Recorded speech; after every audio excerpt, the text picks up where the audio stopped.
On a connu des lendemains d'élections plus joyeux chez les partisans de droite à Saint-Cyr-sur-Loire.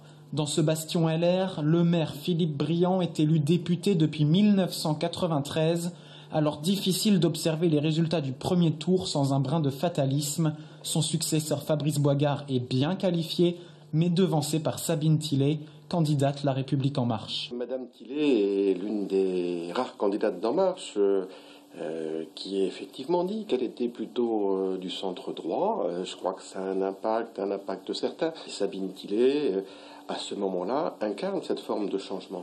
J'ai toujours été persuadé qu'En Marche ferait un très grand nombre de parlementaires.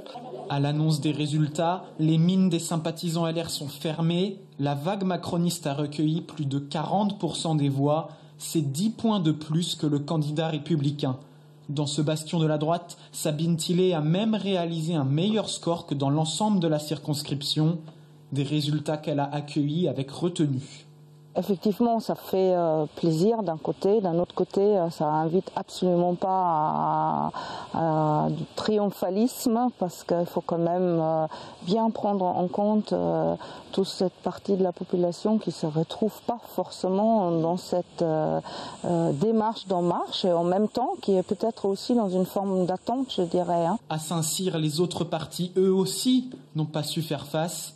Comme pour les Républicains, le vote Front National a moins fédéré qu'au premier tour de la présidentielle. L'extrême droite est passée de plus de 10% à seulement 4% hier soir.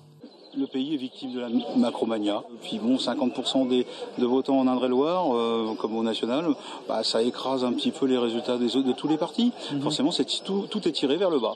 Le sort de la 5e circonscription se jouera dimanche pour peut-être un résultat historique.